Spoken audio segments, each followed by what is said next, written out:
Welcome to the What to Read Next podcast. In this podcast, host Lori and me will share a few book recommendations on what you should read next. If you have a passion for books, then join us for this fun bookish episode.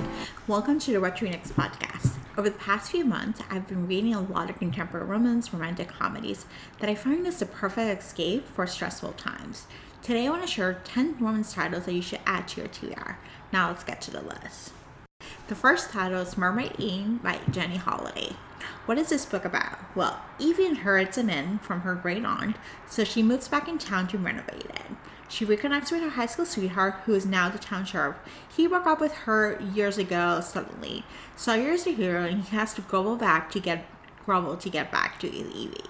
What I love about this book is second chance romance set in a quirky lake town in Canada. This book reminded me of Stars Hollows and Girl Girls. What you should know about this book is that this is the first book in the series, and book 2, Paradise Cove, is coming out on July 28th, 2020. So the next book that I'm sharing is The Boyfriend Project for Parmesan. What is this book about? Well, Samia finds out that her latest boyfriend was cheating on her with 2 other women on a tweet gone viral. She becomes friends with the other women. While at work, there's a new guy in town with a mysterious past. This is a workplace romance set in a tech company. What I love about this book is strong female friendships that are built around Twitter video gone viral. This is a tech-centric romance with a financial crime subplot. There's romance in this book, but there's more than romance. There's actually something about workplace, what it means to be a person of color, working in tech, and how actually giving back. I love that this work is actually set in a tech company, and it's a tech company that I would love to work with. The boss was awesome. What you should know is that this is the first book in the series. There's 2 more books coming out. The third book is Tourist Attraction by Sarah Morgan Thaler. What is this book about? Well, Graham is the owner of the Tourist Trap, which is a diner known for its grumpy customer service, and Zoe is going in Alaska for a trip of a lifetime, which turned out to be a disaster. They meet, they connect, they sparks fly, and there's the relationship happens. What I love about this book is that it's set in Alaska, which I love, so yes, please. This book is about a tourist town that's grumpy residents who wish they can go back to olden times when it was not overrun by tourists. And I think I can identify as someone who grew up in a tourist town. That's something that's kind of annoying to see tourists, overrun your city. Just a note, this is a PG romance, and what you should know is that this is the first book in the series. Book 2 is coming out in October.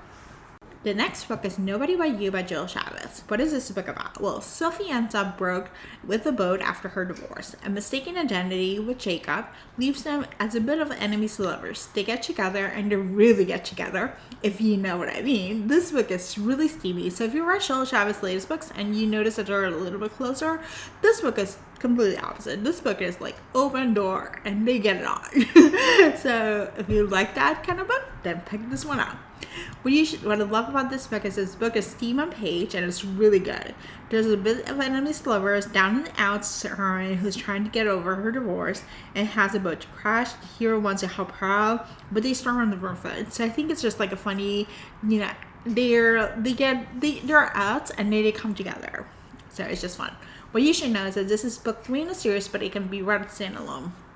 That's how I read them. I haven't read the first 2 books in the series. I just read the 3rd book, and it was just fine. The next book is The Happy Ever After Playlist by Abby Jimenez. What is this book about? Well, Sloane is grieving, and she actually has an accidental encounter with a puppy that ignites having her life back. Like, she was struggling with grief a lot, and she was like isolating and just not feeling good about herself. And then this puppy comes into her life and pushes her to go for walks and just take care of the puppy. And so she spends a few weeks trying to find the owner, because she's like, okay, the puppy's, there's a chip with it. So we know who the owner is, but the owner is unresponsive. And then the owner shows up, and he happens to be in a tour in Australia, and so he's a rock star, and so they connect over text, and they connect over emails, and just connecting over time, and then they sparks fly, and that's how their story runs, and it's just really good. What I love about this book is rockstar romance. It turns the trope upside down. I love that it's meet cute with a puppy that steals your heart. I like this book better than The Friend Zone. It has weighted dialogue, there's theme, there's strong female friendships, and this book deals with grief. What you should know is that this is book 2 in a series, and you should read The Friend Zone first to get the most out of the book, because The Friend Zone will explain why Sloane is the way there is at the beginning of the book, so you should read The Friend Zone. The next book is Island Affair by Priscilla Alvarez. What is this book about? Sarah's stuck in a family vacation when her boyfriend ditches her, and so she wants to come the vacation that she has it all, because her family doesn't respect her. She's like a social media influencer, and her family's like think that her family's mostly doctors, and they want her to have like the path. So in order to prove her family wrong, she decides that she needs a boyfriend to showcase that she's have it all together. So she enlists Luis, who's a firefighter in the Keys, to be her fake boyfriend. This book is set in the Keys, and it's just close to a romance. I want to pre-note that, but it's really good. What I love about this book is fake relationship with just one bad trope. Count me in. This book is the perfect escape for a beach vacation in the Keys. The hero is a firefighter, the heroine is a social media influencer, and it's just so good. And there's like strong family component that if you like that idea of romance with family, this is a book for you. What you should know about this book is that this is book 1 in the series. The next book is The Worst Best Man by Mia Sosa. What is this book about? Well, Carolina was left at the altar, and Max, the brother's fiance, has to break the news to her. They connect a few years later on a work commitment, and there's forced proximity and just one bad. So what I love about this book is its own voices for resilient representation. A woman sat in Washington, D.C.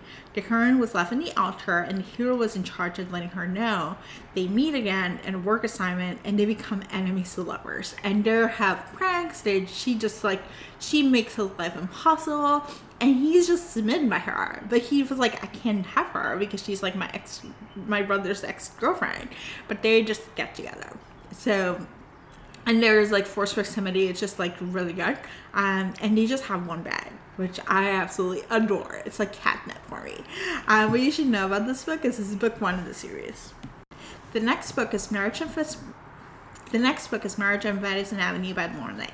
What is this book about? Audrey and Clark are best friends, and a meddling mother leads them to have a fake engagement. They were like, basically, her mother was trying to set them up with other people, and she was like, I don't want to, so let's just fake engage each other. And so, funny how fake engagements turn into reality. What I love about this book is friends that love his romance. They decide to fake their engagement. Heron is a social media influencer, and the hero supports her in her endeavors. Like, he buys her a lens. It's so cute. Love the wedding and planning aspect of the business and strong female friendships that feature in this book.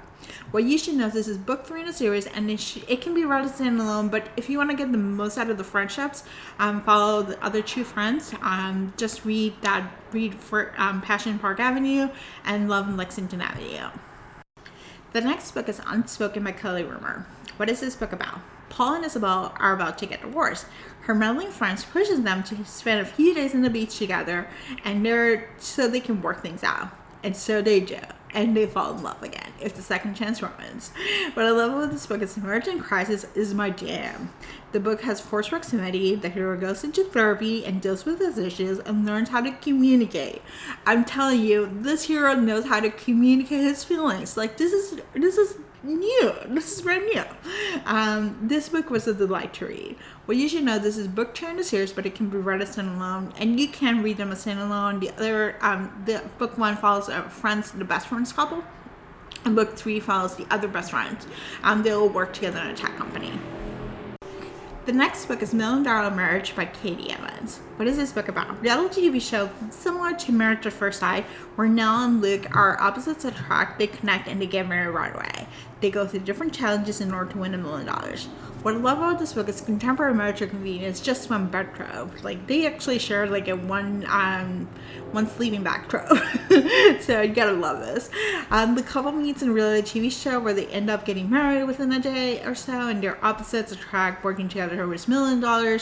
And it's just really fun. They have like all these different challenges or travel. It's like a little bit Amazing Race. So if you like reality TV shows set in romance, this book is for you. What you should know, this is book 2 in the series, but it can be read as standalone, and it is on KU. So if you have Kindle Unlimited, you can definitely download this book. So those are the top 10 romance books that I want to share with you that you should pick up this summer to add to your TBR. If you enjoyed this podcast, feel free to share it with friends and share a review on iTunes. This is the best way to support the show. Want to join a romance-loving community, make new friends, and get book recommendations? Join our Patreon Romance Book Club. For $5 a month, you'll be part of a virtual book club, an Instagram chat, and get monthly book recommendations. Please note I'll be donating 10% of the profit to a COVID-19 relief fund each month. To sign up, just join the link in the show notes. What to Read Next podcast is part of the Frolic Podcast Network. Find more podcasts you love on frolic.media/podcast. Thank you so much for listening. We'll be back in a few days with a brand new episode. Have a great day.